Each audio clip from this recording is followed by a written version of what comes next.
Good afternoon, ladies and gentlemen. Hope you liked what you saw. Um, to create a show of this magnitude and scale, I think really requires a lot of time, effort, energy, and passion. Talking about scale and magnitude, I'll just share some interesting data points with you on what this series has done. Ashram chapter 1 and 2 has actually been watched by 160 million unique viewers. That's an unprecedented number for anybody to watch any kind of show. Probably the most watched show on the planet, if not the most watched show on the planet. When we launched chapter 2, within 17 hours, we had 15 million views. It's interesting to say that, even out of the 160 million unique viewers that watched the show, 60 million actually came only from Mumbai and Delhi NCR. And the interesting part is that when we launched the trailer a week back, within 6 hours of launch, it was trending at #1 across all social media sites organically. That's the power of a good show. And like I said, that this is the kind of love and affection that the end consumer, the end viewer has given to this particular show. And to make it possible, I'd really like to thank a lot of people who made this possible. Starting with my teammate, Tejpal, who's worked with me across the 3 seasons. The brilliant cast and crew of Aashram. You'll meet a lot of them here today. Without their effort, their passion, this is not going to be possible.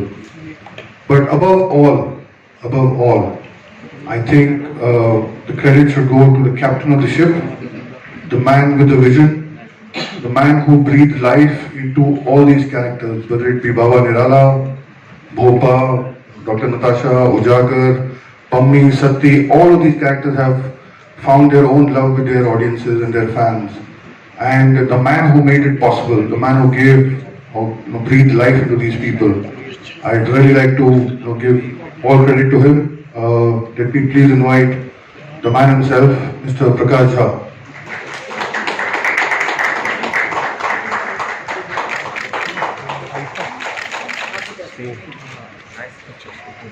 Thank you, Prakashji, for joining us. We'd like you to say a few words on the season 3.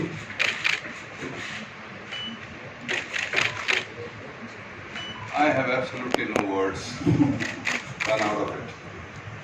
Badnaam has said everything, and it was indeed a pleasure working with the team of MX. I was blessed to kind of have landed such lovely set of cast. Each one of them,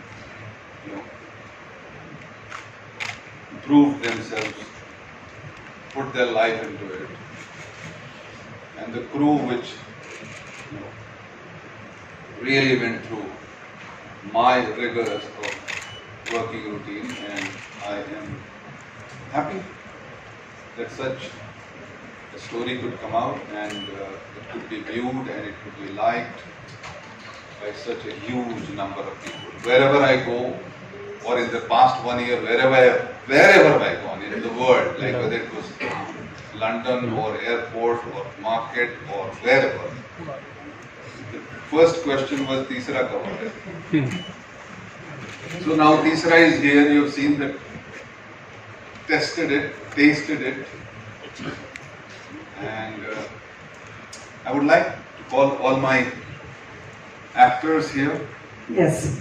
Who please, Darshan, Rajiv, Ridha, Anupriya, Adhyan, Suman.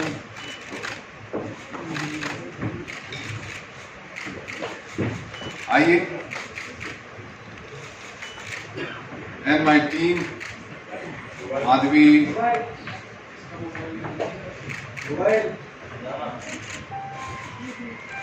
And who else is there? Where is Gaji? Call everybody, Madhya.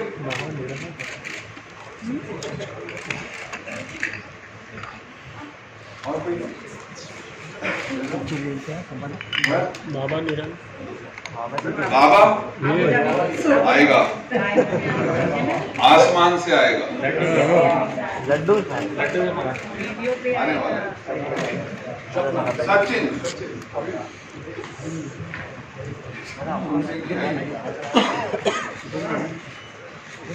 Can I request all of you all to be seated and we'll take one question from each of the cast members.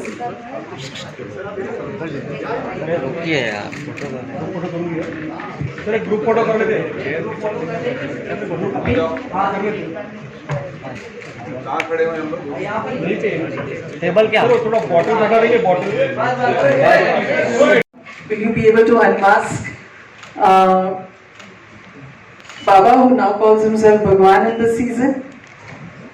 जी जैसे आपने कहा कि वो भगवान बन चुके हैं सो इतना आसान नहीं होता इतने पावरफुल इंसान को कैच करना या उन तक पहुंचना तो उजागर की जंग जारी है जैसे पहले चैप्टर में और सेकंड चैप्टर में हमने दिखाया था कि वो कोशिश कर रहा है वो कोशिश करते रहेंगे बेसिकली और उसके आगे क्या होगा देखिए डायरेक्टर सामने पहले ही बोल दिए तो इसके आगे क्या होगा वो आपको शो में देखना पड़ेगा Adhyan, Tinka Singh has always been a Yes.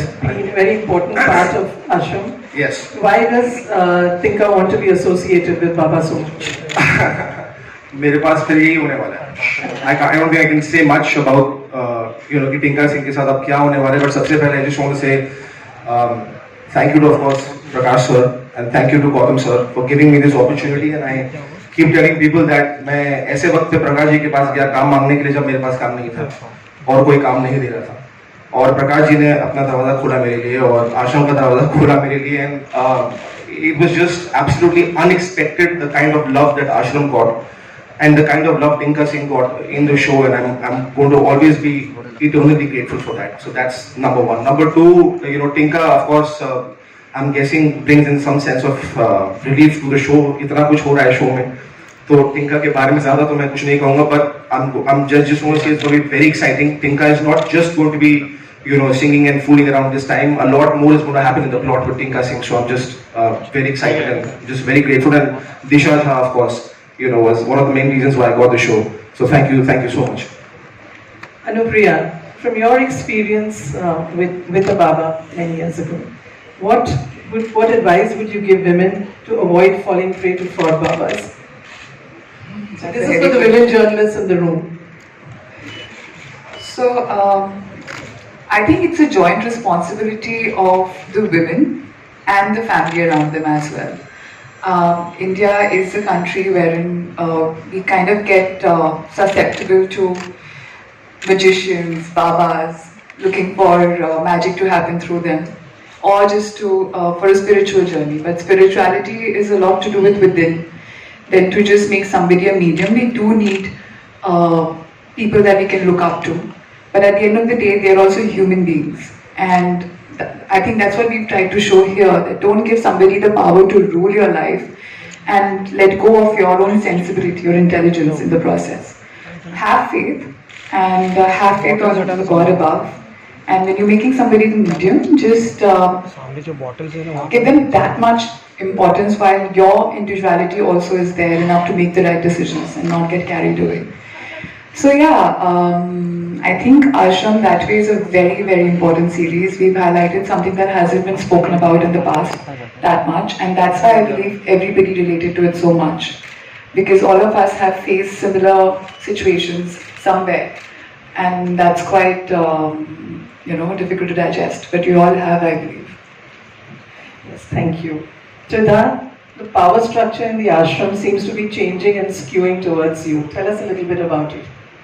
First of all, Badnaam, and thank you so much, MS, Prakash sir, the entire team, wonderful cast, and thank you, audience, for being here. It feels great that we finally get to have a press meet because post-pandemic, this must be a wonderful thing. The love our show has received, and we all are so elated to be here. Now moving on to the character Babita that sir has given. कौन बोला ना क्या बोलूं? It's very important that पागल है क्यों we've just seen her like a person who just comes into like a very like she probably uses her prowess and everything to do, but you'll see a lot more this season.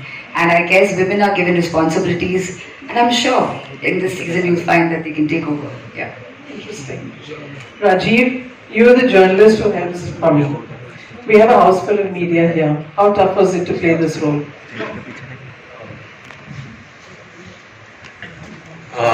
Firstly, thank you all for being here and thank you for the response to our show. Under the captaincy of Prakash sir, the role of a journalist was easy to play because, I mean, you know, the inputs he gave me for my character really helped me in playing my character truthfully and honestly.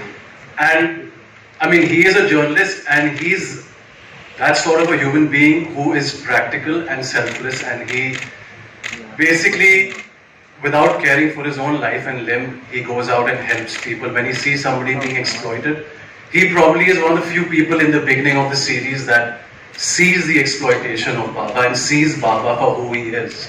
So, I mean, the script was very well written, and like I said, under Prakash sir's guidance, it was easy to play the character, and it was very fulfilling to play such a part because hardly in life are we called upon to speak for somebody, not for ourselves. We, you know, selflessly doing something for something else. I have always wanted to do, and fortunately, through the character, I got to do that. So. Thank you. Sachin, this time looks like Baba and Bhopa both are giving you a tough time. How are you managing to keep it together? सबसे पहले तो I would like to thank Prakash ji and Gautam ji and all of you. Post-COVID, as Sudha said, that it's like a good thing that we all have had a get-together. Yes, both of them are giving me quite a tough time. And Prakash ji has, in fact, given a lot of layers to my character, which would help me face them pretty well. Now let's open the floor to actual questions from the media. If you'll raise your hand, we will pass the mic on to you.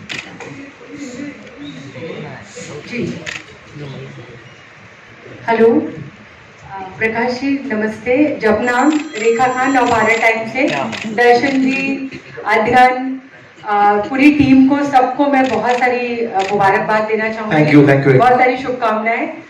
बहुत मैं आपके जो आश्रम है उसकी बहुत बड़ी fan हूँ और बहुत ही बेसब्री से मैं सीजन 3 का इंतजार कर रही थी।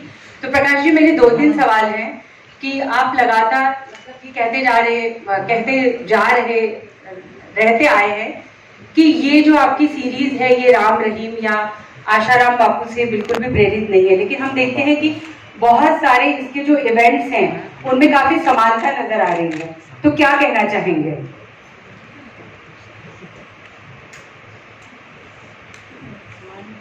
ये जो धर्म और आस्था की आड़ में, क्योंकि हमारे यहाँ जो गुरुकुल है, धर्म है, अध्यात्म है, संस्कृति है और जो गुरु हैं, इनकी बहुत गहरी और पुरानी परंपरा है। और चूंकि वहां तक पहुंचना कठिन होता है, इसलिए आम आदमी आसान तरीका ढूंढना चाहता है अपनी इनसिक्योरिटी से निकलने के लिए, और उस खोज को, उस विश्वास को बरगलाने के लिए, गलत इस्तेमाल करने के लिए ऐसे हमारे बीच में से कई लोग खड़े हो जाते हैं और गुरु बन जाते हैं।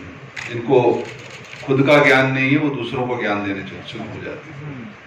तो लगभग इन सबों के चरित्र ऐसे ही हैं, चाहे वो आपने जिनका नाम लिया वो या और भी कोई बहुत सारे हैं, उनके चरित्र ऐसे ही होते हैं। वो इस तरह का व्यवहार, इस तरह का व्यभिचार, इस तरह की विकृति उनके व्यवहार में जो है वो होती ही है। तो आपको कहीं ना कहीं वो शेड्स तो मिल ही जाएंगे।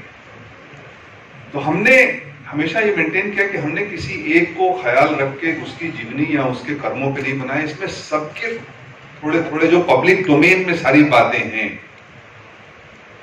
उनको समझते हुए, रियलिटी को नजर में रखते हुए फिक्शन क्रिएट किया है कि इसके ताने बाने किस तरह से काम करते हैं, इंटरनल और दोनों एक्सटर्नल। और मुझे खुशी है इस बात की आपको कहने में कि जो प्लेटफॉर्म है MX प्लेयर, उसने हमें आजादी दी इस कहानी को इंटरप्रेट करने के लिए। उसने साथ दिया। जो क्रिएटिव टीम है, जो कंटेंट हेड है, गौतम है या तेजपाल हैं या वहां के जो भी रिस्पॉन्सिबल लोग हैं, तो इस वजह से ये इस तरह से बन पाई है। वो जब भी आप पब्लिक डोमेन की किसी भी सब्जेक्ट को, सोशल हो, रिलीजियस हो, पॉलिटिकल हो, जब भी आप टच करेंगे, जो मेरी आदत सी रही है कि मैं ऐसी चीजें टच करता हूं तो लोगों के विचार होंगे ही होंगे। लोग कुछ नकारात्मक विचार भी होंगे, लेकिन मैं हमेशा यही सोचता हूं कि हर एक नकारात्मक सोच के सामने हजारों सकारात्मक सोच वाले लोग होते हैं। उसको अलग नजरिए से, सही नजरिए से देखने वाले लोग भी होते हैं। तो उनकी ज्यादा फिक्र नहीं करनी चाहिए। बाकी तो जो है सामने आएगा उसको देख लेंगे।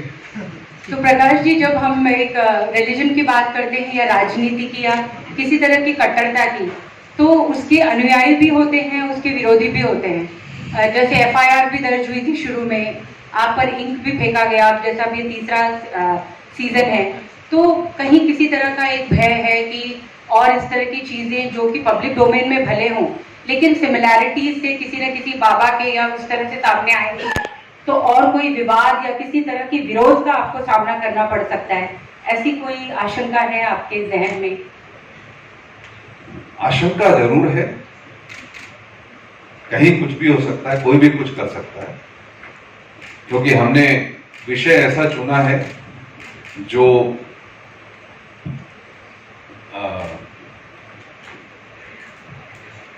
कहिए कि समाज का विषय है, लोगों से संबंध रखता है, किसी एक व्यक्ति या एक कल्पना की कहानी नहीं है। और मैं ये कहूं कि मुझे डर नहीं लगता है तो वो भी बात गलत है, डर भी लगता है, लेकिन डर के जीना अच्छा नहीं लगता, तो उसके साथ जीता हूं।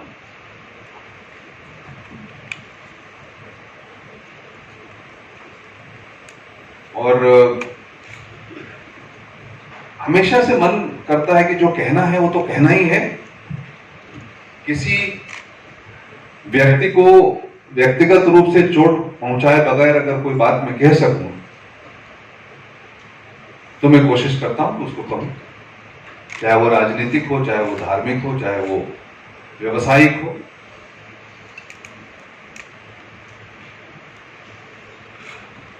बाकी पत्थर फेंके जाते हैं, गालियां पड़ती हैं, FIR होते हैं, चलो कोई नहीं, लोगों के हाथ मजबूत होंगे।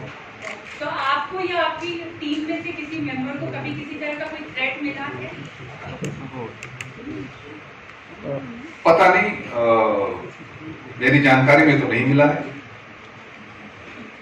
Prakash ji, on your left, yo, Sohail from Indian Bollywood. आपको और आपकी टीम को बहुत बहुत बधाई हो सीजन। आप लोगों ने पहला एपिसोड देखा ना? अच्छा लगा? यस, बहुत अच्छा लगा। कुछ प्रॉमिस दिख रहा है? Yes, very promise. Thank you sir, मैं पूछना चाह रहा था कि हमारी हिंदी फिल्म इंडस्ट्री को एक वक्त था जहाँ पर अंडरवर्ल्ड रूल करता था, एक टाइम था। आज आप इस दौर में किसको निराला बाबा समझते हैं हमारे बॉलीवुड के? कौन है जो इसका दबदबा चलता है? ये मेरे सब साथी तो मुझे ही समझते हैं। उससे बड़ा निराला तो कोई है ही नहीं। एक ओवरऑल इंडस्ट्री की बात करें तो यू फील के मैं भी इंडस्ट्री में ही हूँ। मैं किसी और का नाम क्यों लूं यार? नहीं। हेलो। अच्छा, और मेरा सवाल अध्ययन से है, आपने कहा था कि कुछ काम नहीं था जी, एंड आपने प्रकाश जी को अप्रोच किया था जी। तो कभी ऐसे वक्त में किसी बाबा या फिर कोई तावीज या टोटका वोटका ऐसी चीजों में आप कहीं चले गए थे? आई थिंक आप किसी भी फील्ड से हो, I think human beings in itself are very insecure. और मैं झूठ नहीं बोलूंगा अगर आज मैं कोई रिंग्स भी पहन रहा हूँ तो I eventually realize in the power of energies and nothing else. And of course मैं इनसिक्योर था और मैं भी पंडित जी और बाबा जी और मेरी कुंडली देख लीजिए, मेरा क्या होगा, कुछ नहीं हो रहा. पर इवेंचुअली आई रियलाइज कि जो आपकी किस्मत में लिखा है वो आपसे कोई छीन नहीं सकता. आपकी मेहनत ही सब कुछ है, जो मेरे फादर ने मुझे हमेशा सिखाया. तो ये सेट कि ठीक है, ये सारी चीजें यू आप जाते हैं, कंसल्ट करते हैं एक दो बार, but eventually it's something that you just never give up. और मेरे साथ भी आई थिंक यही हुआ कि जब भी मैं पापाओं के पास गया और मैंने पूछा, सब कहते थे यार इस डेट पे ये होने वाला होता तो कुछ नहीं था लाइफ में. तो जब मैंने पूछना छोड़ दिया लाइफ में और ज्यादा मेहनत करनी शुरू की, उसके बाद चीजें बदलनी शुरू हुई. मैंने तो तुम्हें कहा था, तो हुआ भी.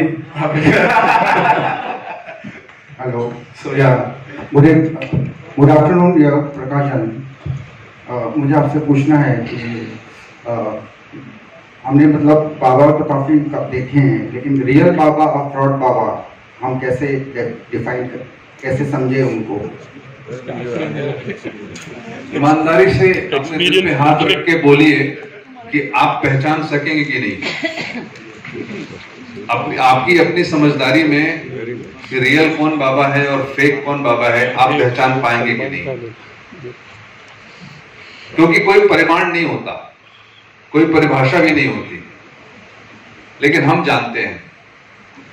एक छोटा बच्चा होता है ना दोस्त, आप उसको कैसे छूते हैं उसको एक क्षण में पता चल जाता है कि इसमें प्यार है कि तिरस्कार है कि वेदना है कि धक्का है. एक क्षण में बच्चे को पता चल जाता है कि आपने किस तरह से छुआ है उसको. हम सब जानते हैं. ये सब हमारे अंदर की कमजोरी है, अपनी कमजोरी है कि हम उसमें अपना विश्वास टिका देते हैं. एक गलत पॉलिटिशियन में, गलत बाबा में, गलत गुरु में, ये हमारी अपनी कमजोरी है. हम मेहनत करना नहीं चाहते. जब हम मेहनत करना शुरू करेंगे और जब हम अच्छे से सोचना शुरू करेंगे और जब हम सही पहचान करने की कोशिश करेंगे, दुनिया बदल जाएगी. राजीव जी, आपसे एक सवाल है मेरा. आपने एक्टिंग करके बड़ा इम्प्रेस किया हमें. जब आपने ताबीज उतारी तो हमको लगा कि आपका रोल कितना लंबा रहेगा, कितना चलने वाला है. रोल कितना लंबा चलने वाला है तो वो तो आपको देखकर ही पता चलेगा. दर्शन जी, मेरा सवाल आपसे. जी प्रकाश जी, आप एक्टिंग कभी करेंगे? सवाल दर्शन जी से. प्रकाश जी, राजीव ने पूरा जवाब नहीं दिया मेरे को. आपसे मेरा सवाल है कि आपकी एक्टिंग भी देखना चाहेंगे आप? मेरा प्रोफाइल इन्होंने लिया है अभी. आपके दो शब्द नहीं, correct, very soon. Prakash ji the good actor, very. Darshan ji, मेरा सवाल आपसे. Thank you. हम सब हर रोज इन लोगों से सीखता रहता हूं. Looking forward sir. नहीं. दर्शन जी, मेरा सवाल आपसे. After the success of Kashmir files, this आश्रम 3 is also looking really good. Specially trailer में आपका काफी अच्छा किरदार दी. 3 एपिसोड्स हो चुके, 3 सीजन हो चुके. किस तरह के एक्सपेक्टेशन आपके एंड से, आपके fans as a fan point of view expectation काफी हाई है. What is your take on that? Actually thanks to Prakash ji और गौतम जी, क्योंकि प्रकाश जी ने जब हमारा पहला ट्रेलर आया था फर्स्ट सीजन का तो बहुत प्यार मिला था. और उसके बाद हमारी आश्रम ने, थैंक्स टू एमएक्स प्लेयर और गौतम जी, जिस तरह से इसको प्रेजेंट किया गया, ये सारे रिकॉर्ड तोड़ दिए ओटीटी प्लेटफॉर्म पे.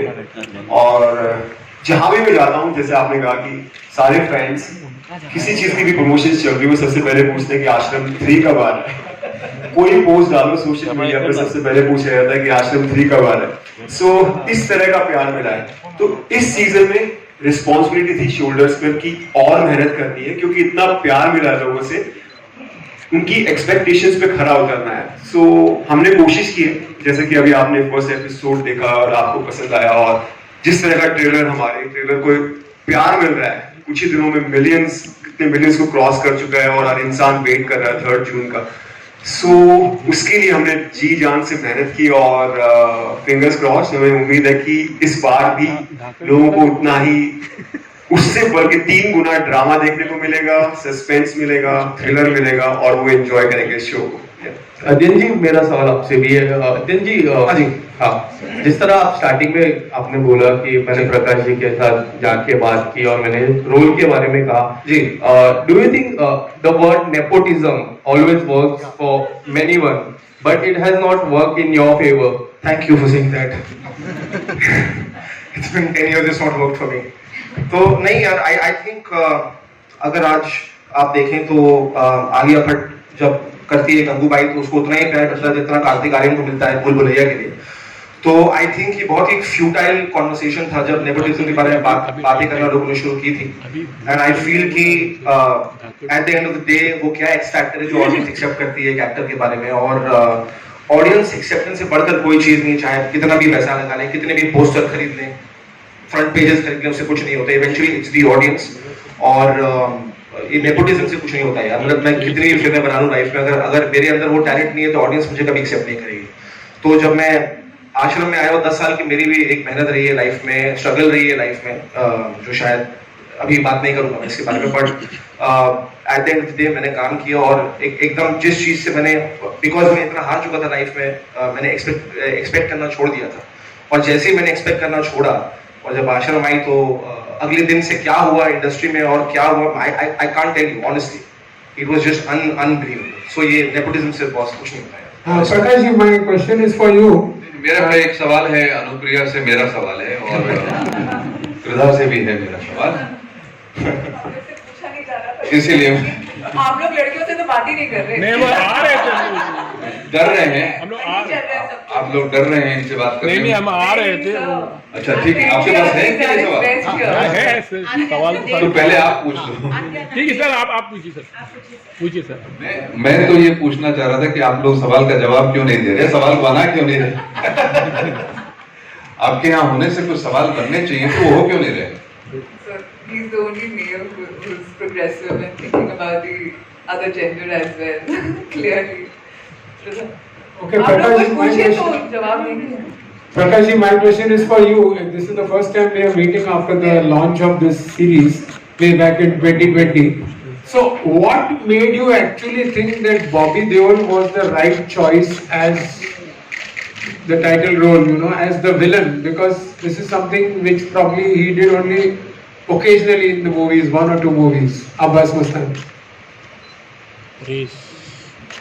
आपके पास कोई ऑल्टरनेटिव है? आपके पास? मैं ऐसे पूछ रहा हूँ क्योंकि मुझे नहीं नजर आया कोई दूसरा ऑल्टरनेटिव। ओके। जो मेरा जो कैरेक्टर था, उसकी प्रेजेंस, पर्सनालिटी और अंदर के लेयर्स, क्योंकि मुझे ऐसा लगा था कि बहुत ही बढ़िया एक्टर है, बहुत पहले से समझ रहा था कि इसके पास बहुत बड़ा रेंज है जो कभी इस्तेमाल नहीं हुआ है। और ये गॉड्स ऑनेस्ट ट्रूथ है कि हमारे पास दूसरा कोई नाम नहीं आया। मैंने बॉबी देओल का नाम कहा और हमारे एमएक्स प्लेयर ने हमारी हर डिसीजन को, उल्टे सीधे जितने डिसीजन है उसको साथ दिया है। तो उन्होंने बिल्कुल हाँ कहा और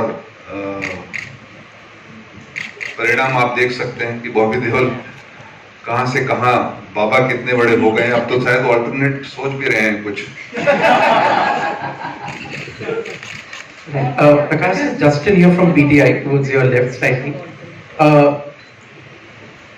Yeah. So last year when you were making the series, you of course were attacked. The set was ransacked. Was there any point, sir, that as a filmmaker you felt angry that your voice was being suppressed, or at any point did that incident sort of make you alter the storyline of the series in any which way? It was only a 1 hour kind of a show, which some guys came and didn't, not on the set, but they broke some glasses or something of that sort. They did some kind of shouting which we couldn't understand, and they made a mayhem and they went away. Exactly it took 1 hour. After they were taken care of, within an hour, we went back to our shoot and we continued the shoot and we finished the schedule of that day. See, these things are expected. in our society, because the society has all kinds of people. They will behave rationally, irrationally, absurdly, whatever it is. We all have that attitude. And I look at it in a very natural way. It came and it went. We didn't alter anything. We didn't have to do anything because there was no dialogue. If there was a dialogue, we could have spoken, we could have said, we could have talked. But there was no dialogue. It was just like you're sitting in a house watching a TV and a stone comes and breaks the glass of your house. And you peep and look outside and you see somebody running away. And that's it. What can you do? It's just that sort of a thing. अगर कहीं खड़े होकर बातचीत होती तो फिर बदलने की बात होती या बढ़ाने की बात होती, कोई भी बात होती, बात तो हुई नहीं। मैं आज तक इंतजार कर रहा हूं कोई बात करे आके। बट सबसे बड़ी बात यही है ना कि हम उस जमाने में पहुंच गए हैं जबकि बात करना ही नहीं चाहते और हमारी प्रवृत्ति ऐसी हो गई है कि एक टेलीफोन भी जो है ना उसका इस्तेमाल बहुत समय जमाने तक हम लोग एक दूसरे से बात करने के लिए करते थे। आज टेलीफोन का इस्तेमाल एक दूसरे से बात नहीं करने के लिए करते हैं। सर ऐसे में लगता है सॉरी हमारा एसोसिएशन जो होता है actually we talk lots of about our association, there are lots of association, पर वो कुछ बहुत ऐसे वक्त बहुत ज़्यादा कुछ काम आते नहीं है या वो एक यूनिटी दिखाई देती है ऐसे मुझे जरूरत पड़ी नहीं, मैंने किसी एसोसिएशन की तरफ हाथ बढ़ाया नहीं, ना ही पुकारा। कुछ लोगों ने जिनने हमारे समर्थन में बात कहनी थी, जो दुख व्यक्त करना था, उन्होंने कहा। मैंने मतलब अपना विश्वास काफी अच्छा है, कोई दिक्कत की बात नहीं है। और आप लोगों ने कहीं नहीं देखा होगा कि मैंने किसी से कुछ कहा हो या मांगा हो या कुछ किया। हम अपना काम करते गए। प्रकाश जी यहाँ पे, प्रकाश जी हेमंत सांगरी। हाँ जी हेमंत जी। प्रकाश जी ये आश्रम जो सीरियल है बड़ा पॉपुलर हुआ है, पब्लिक डोमेन में रहा है, काफी फैक्ट है, आपने उसको फिक्शनलाइज किया है। मुझे आपसे शुरुआत करनी है, बाद में गौतम से and the whole cast sitting हुआ है। ये अध्याय ने तो दिस बताया कि उसने अपने कमज़ोर समय में ये अप्रोच सच बाबा जी ने। होता क्या है कि इन बाबाओं को मिनिस्टर से लेके पॉलिटिशियन से लेके हर कोई अप्रोच करता है, सबको चाहिए सिद्धि चाहिए, इमीडिएटली ऊपर आना है। तो आप लोगों ने कभी अपने रियल लाइफ में ऐसी सिचुएशन आई है कि आप इस तरह के बाबा को या पंडित को या मांत्रिक को, तांत्रिक को कभी अप्रोच किया हो आपने अपने लेवल पे, और फिर रियलाइज किया हो कि नहीं ये तो मैंने पता करके, ढूंढ करके, समझ करके सच्चे सिद्ध बाबा लोगों के साथ संगत की है। पहाड़ों में, बनारस में, गांव में जो लोग अपनी साधना में लगे हैं, जो लोग अपने आध्यात्म में लगे हैं और बड़े गहरे आध्यात्म, हमारे यहाँ की जो परंपरा है वो बहुत ही संगीन परंपरा है और बहुत ही उत्तरदायित्व के साथ वो लोग काम करते हैं। वो लोग इन चमक दमक और ये जो बाबाओं के आप खेल देखते हैं उसमें नहीं रहते। तो ऐसे बहुत सारे गुरु हैं हमारे, ऐसे बहुत सारे आश्रम हैं हमारे, ऐसे बहुत सारे इंस्टीट्यूशंस हैं, संस्थान हैं। हमें महसूस होता है कहीं कभी किसी मंदिर में, मस्जिद में, गुरुद्वारे में जब जाते हैं तो हमें वहां का पावर महसूस होता है, क्योंकि वहां लोगों की आस्था जमा रहती है। जब हम किसी एक व्यक्ति के ऊपर में सब विश्वास करने लगते हैं तो वो व्यक्ति ऊपर उठ जाता है, वो हमारा लीडर बन जाता है और उसकी हमारी आस्था की जोत से, हमारी आस्था के दम पर उसकी काया बदल जाती है। यही है आस्था की बात। लेकिन जब हम हल्के से चाहते हैं कि अच्छा समोसे के साथ हरी चटनी खा लें और पास कर जाएं परीक्षा, तो फिर बात अलग हो जाती है।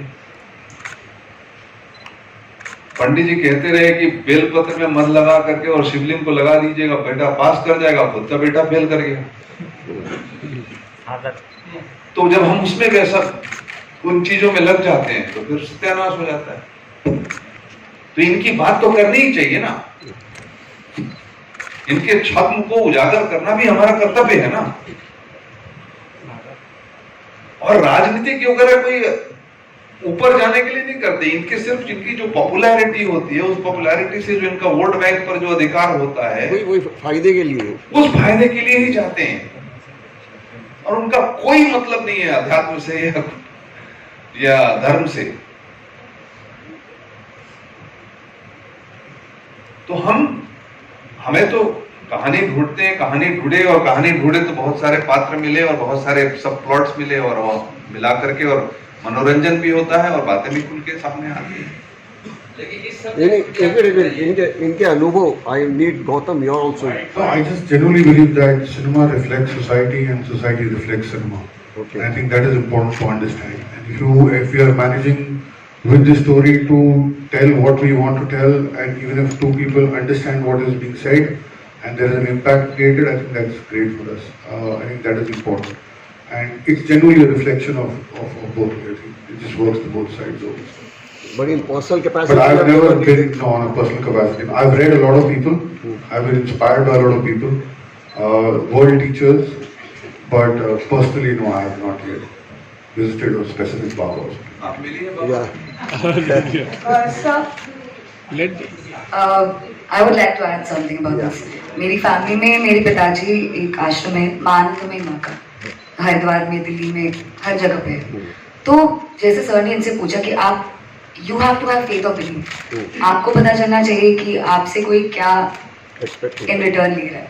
So I have faith, I do go to मानतमी's ashram and it's done me good because I believe in it. And so मैं नहीं बोलूँगी कि हर बाबा ढोंगी होते हैं या कैसे होते हैं या क्या होता है। So it is about what you are going there for and what is your purpose. मेरे साथ भी आपका ऐसा ही अनुभव था। हाँ।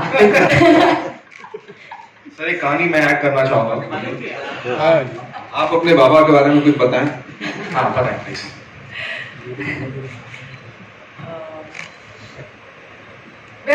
मेरी फैमिली काफ़ी रही है, हम हरदम मेरे पेरेंट्स ने किसी ना किसी को फॉलो किया है। तो I grew up kind of not very believing in the concept because मैंने उसके रेपरकशंस ज़्यादा देखे व्हाइल ग्रोइंग अप।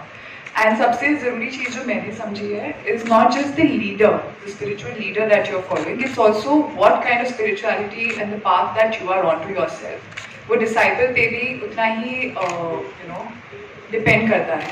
जैसे जो हमारे बाबा जी थे वो हरदम मेरे पापा को बोला करते थे, टू बी वेरी ऑनेस्ट, कि अपना अगर तुमने गृहस्थ जीवन दिया है तो उसकी जो भी तुम्हारी रिस्पॉन्सिबिलिटीज हैं उसको पूरा करना सबसे ज़्यादा ज़रूरी है, rather than leaving it midway and getting into spirituality. That's not your कर्तव्य, आप उसलिए नहीं लिए, आपने आप आए हैं। And some people are seen जब वो स्पिरिचुअल लीडर्स के पीछे जाते हैं तो सब कुछ त्यागने में लग जाते हैं, जो भी उनकी रिस्पॉन्सिबिलिटीज उन्होंने ली होती हैं उनको छोड़ने में लग जाते हैं, which is not the right way. And somewhere along the path या तो आप as I said before magic expect करते हैं अपने लीडर के थ्रू कि कुछ ये हो जाए, कुछ अच्छा हो जाए, कोई पास हो जाए, बिजनेस चल जाए, सम सॉर्ट ऑफ थिंग्स जो आपकी स्ट्रगल्स हैं आप सोचते हैं कि वो खत्म हो जाएंगी, जो नहीं होता। वो खाली श्रम, वो खाली हार्डवर्क से ही होता है। आप लीडर ढूंढते हैं for peacefulness, for your spiritual journey. And मेरे ख्याल से as Pritha also said, just adding to that, आप किस चीज़ के लिए उस पाथ पे निकले हैं वो सबसे ज़्यादा इम्पॉर्टेंट है, while maintaining your own individuality and sensibility and not giving somebody else the power to completely rule over you, rather to guide you, and that can only happen अगर आपकी खुद की individuality भी आपके साथ है। So yeah, I don't know whether I've really elaborated on the point, but Gautam sir, Adyan, you were speaking something. sir, हाँ sir over here. एक minute last question. So Yeah. my first question to you is, what is the response? What response you have received for season 1 and season 2 for Aashram, and what your focus or expectation is there from Aashram 3? well, the response for the first two chapters have been absolutely phenomenal. Like I said, 160 million people have watched it. That's a lot. If I even add all the OTTs put together, it won't kind of add up, to be really honest with you, right? I think the distribution of MX makes all the difference. I think most of our cast, when they go out to, we are proudly mass entertainment channel. And that's where we touch lives. We touch lives right at the root of India. Class 1, class 2 city. Those are the people who've seen it. Those are the people who loved it. People, of course, here have loved it. So what has happened is that it's one of those shows on our platform that has actually cut across all barriers, right? There's age, ACC, income, gender. Nothing has stopped people from watching this show. And there are very few, and trust me, from the film industry, everybody tries to get a universal story. Everybody wants to get a universal story. It's very rarely that you find one. And I think that the love and affection that consumers have given us has been absolutely phenomenal. As in, to trend in 6 hours on all social media platforms organically is not possible. It doesn't happen very often. It's just the pure love of the consumer that has worked for this show, and the love that everybody sitting here has got. It's the effort that has been put by Prakash Jha and team at BJP, at our team, the cast, the crew. They've really worked hard, guys. You have no idea, to put and mount something at this scale is not easy. The expectation becomes much larger from the consumer side, and it becomes tougher with every season because the novelty factor does wear off, right? People know now Baba does this and Baba does that, and to keep that sense alive, to keep that thing alive, is a very tough job. And just kudos to the entire team sitting here that's possible. Expectations are very large, that much I can guarantee you. Not from MX, but from the viewer largely. Yeah, again, you were speaking something. You were speaking. Sir मैं सिर्फ इतना ही add करना चाहूँगा, जहाँ त्रिधा ने इसके बारे में बात की कि जब आप बाबा या गुरु जी के पास जाते हैं तो वो आपसे मांगते क्या है वो जानना बहुत जरूरी है। लेकिन कभी-कभी गुरु आपको भी ढूंढ लेते हैं। और मैं एक बहुत पर्सनल कहानी बताता हूँ आपको। जब मैं सारे बाबा उसके पास गया, जब आश्रम के 1 महीने रिलीज के पहले, when I was in massive sort of going downhill emotionally कि भाई आगे क्या होगा, काम नहीं है, पता नहीं क्या होने वाला, आश्रम को लोग कैसे एक्सेप्ट करेंगे। एक बहुत ही स्ट्रेंज फोन कॉल आया मुझे श्री रविशंकर का। ना मैं उनको फॉलो करता हूँ, ना मैं कभी उनसे मिला, और ना ही कोई रीजन था उनको मुझे फोन करने का। और उन्होंने मुझे फोन किया और my father came to my room, he said, I said maybe it's a prank call. Why would Shri Ravi Shankar call me?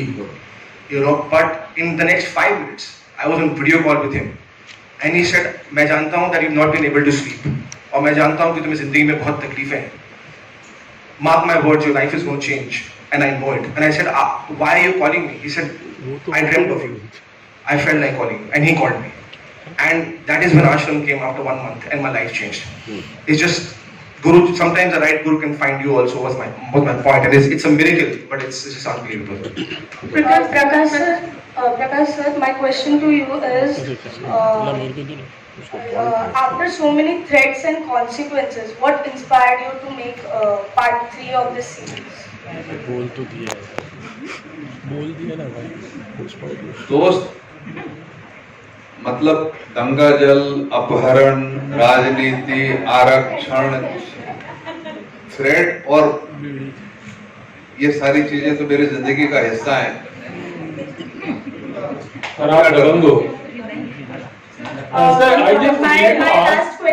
My last question to two beautiful actresses here.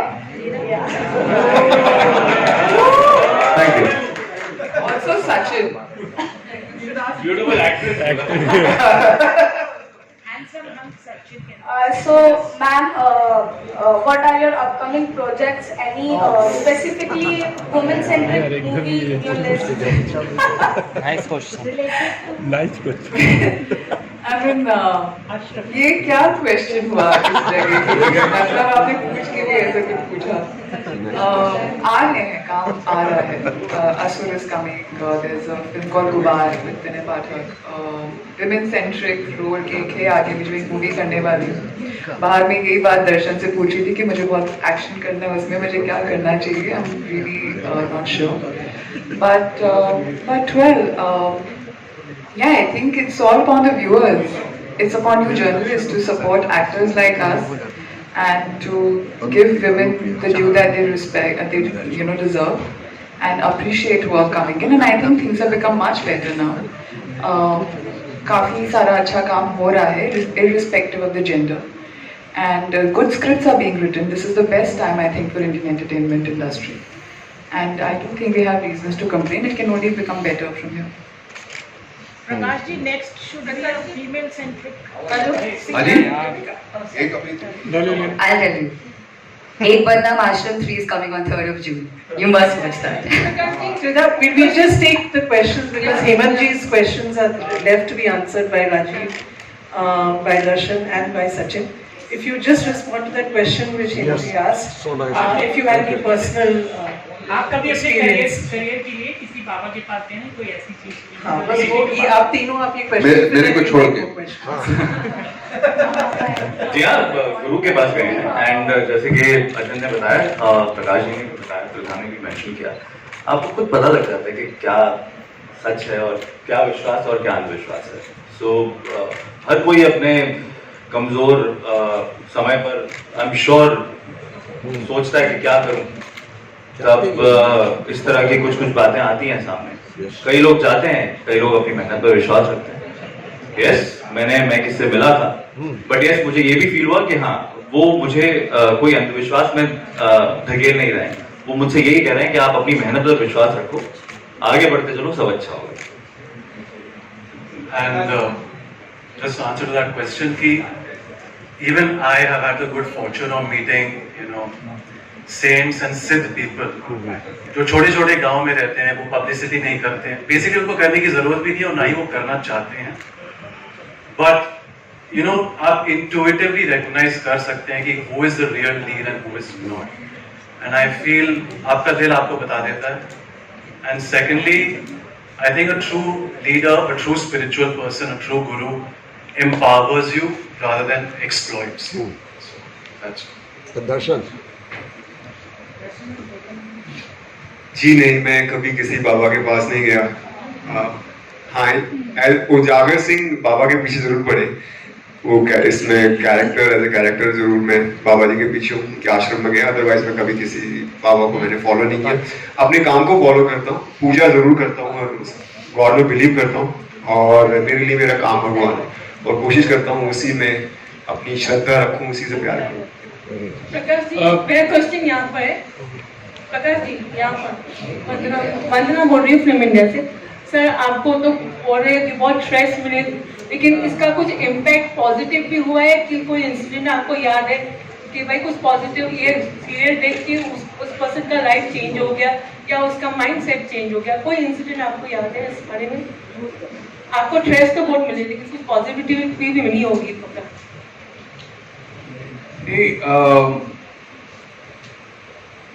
जब भी जहां भी लोग मिले और देखा और उन्होंने कहा कि बहुत अच्छा लगा आपका आश्रम, तो ये पॉजिटिव बात हो ही गई ना. किसका लाइफ जब वो बिलीव कर रहा था कुछ बच गया, मैंने उसको फॉलो नहीं किया कि उसका लाइफ कैसा था और कैसा बदल गया. कोई मतलब स्ट्रॉन्ग वे में गया हो और ये वेब सीरीज देख के उसने अपना माइंडसेट चेंज कर दिया, मतलब ऐसे कुछ कोई इंसिडेंट आपको किसी ने बताया? नहीं, मुझे ऐसा कोई किसी ने बताया नहीं है, लेकिन मुझे लगता है कि लोगों को जो अनुभव हुआ वो रिलेट कर पाया उस अनुभव से, जो जिंदगी में आसपास देखते हैं, समझते हैं. और सबसे बड़ी चीज है कि उस अनुभव को वो समझ पाए. कई बार क्या होता है कि चीजें हम देखते हैं, हम चकित रह जाते हैं, लेकिन क्यों होती है वो समझ में नहीं आता है. आश्रम क्या है? आश्रम की चूंकि कहानी ऐसी पसरी हुई है, फैली हुई है, तो उसका व्यक्तिगत, सामाजिक, धार्मिक, राजनीतिक, व्यवसायिक क्या उसके असर हो सकते हैं, उसके ताने बाने को आप समझते हैं तो आपकी आंखें खुलती हैं. तो ऐसा तो हुआ ही, लोगों ने मुझे बताया है, बहुत सारे लोगों ने, कि अच्छा ऐसा होता है, तो समझ में आया, अवेयरनेस हुआ जी. Hello sir, hello ma'am. Here, I'm Shachi from Absolute India News. My question is from Anupriya and Rida ma'am. Ma'am, being a woman, we are sometimes misunderstood as an object to be suppressed. So, do you think this Baba, the character of Baba, is more like a soch, but not a character? Like there's no need to be a Baba to be like this. It is more like a soch. I'm sorry, you'll have to rephrase your question. So basically, my question is, can I ask my question, please? Yeah. No worries, you can sit and ask. बैठ के पूछिए, no worries. So my question is, the character of this Baba is more like a soch. Do you think so? Because there's no need कि एक बाबा होगा तो ही बुरा होगा. Because we as a women sometimes misunderstood as a object to be suppressed. Your thoughts? This has been going on for centuries, and it's not that men are doing it. I feel exploitation doesn't always happen because men are doing it. I feel women also throw themselves. They also think it might be an easier route to do things, make something happen in their lives. So I'll not always blame the men for being that, and we can't call men are being men. It's just, it happens in multiple spaces, I don't think, it's not a sudden revolution that's happening. So women are not always suppressed, but yes, I'm very, very happy to the society that people are becoming more aware and they are standing up for it, and men and women, we're coexisting in a much better manner, is what I would say. So let's say exploitations are reducing, things are feeling more safe and better, right? I think that's a wonderful question, and there are two parts to it as I see it. One, it's not about men and women, आपने सही कहा कि वो एक सोच है, बाबा एक जरिया बन जाते हैं क्योंकि आप उनको एक स्पिरिचुअलिटी का एक रास्ता मान लेते हैं. आप उनसे एक तरह की कभी आप कुछ चाहते हैं उनसे, कभी मार्गदर्शन चाहते हैं, कभी आप उनसे कुछ मिरेकल्स चाहते हैं. But at the same point in time, anybody you give the power to, and सबसे ज़्यादा I think religion के माध्यम से बहुत ज़्यादा होता है. Where somebody, a spiritual leader or a political party or anybody of a certain kind, they use a thing that touches your heart or can pull your strings to kind of exploit you or your sensibility and अपना काम करवाने का कोशिश करते हैं. तो एक सोच ही है. And yes, women are suppressed. They have been suppressed for a very, very long time, and it's upon us women and of generations, the one before us, and the one that we are, making now in the process of it, men and women both, to have respect for both the sexes, and to not give anybody the power to rule your life. While respecting opinions doesn't mean that you need to inculcate them and adapt them in your life completely. जैसे sir ने कहा, dialogue बहुत ज़रूरी है. वो dialogue हो ही नहीं रहा है, और शायद काफ़ी टाइम से नहीं हुआ है. हम चीज़ों को रीज़न आउट नहीं करते. हमें जो दिखाया जाता है वो देखते हैं, और जो हम सोचना चाहते हैं अपनी इनसिक्योरिटीज़ को छुपाने के लिए उन चीज़ों में चले जाते हैं, right? And I wouldn't say just women are suppressed, it's men too, और आज की, I think today's the times that we are living in is a huge example of that. कि patriarchy है हमारी society में बहुत ज़्यादा. Yes, the men in many places are the ones जिसके through पूरी family में एक सोच, एक धारा चलती है. But there are very strong women models as well, and they have been, like in my life, my dadi was the main matriarch in our family, and जो उनकी एक sensibility भी थी वो पूरी family में गुजरती थी. तो एक वो strong person होता है जिससे पूरी चीज़ें family की चलती हैं. और I think वहाँ बहुत ज़रूरी है कि हम अपने आसपास के लोगों को कितना जागृत करते हैं, कितना हमारे सबकी वो responsibilities हैं, खाली एक जने की नहीं है. और वो men and women दोनों के साथ हो रहा है suppression of different kinds. On a lighter note, इन दोनों को कोई suppress नहीं कर सकता. अनुप्रिया, हेलो जी, मेरा लास्ट क्वेश्चन आपको. Bobby was the first choice, तो आश्रम जो टाइटल है वो भी पहला ही चॉइस था, या you had to go through lots of brain knocking, या फिर एक बदनाम बाद में भी एडप्ट किया हुआ? हाँ, मतलब वो कहानी अब इस बार तीसरे भाग में जिस तरफ मुड़ी है वो एक बदनाम आश्रम हो गई है. बट आश्रम जो है वो चॉइस थी, वो सजेस्टेड टाइटल थी, और वो टाइटल अच्छी लगी. और इस आश्रम से कोई जेनेरिक बात न समझें एक खास आश्रम, एक खास बाबा, एक खास तरह की जो संस्कृति उन्होंने फैला रखी है, जिस तरह का जाल उन्होंने फैला रखा है, उसके बारे में ये कहानी है।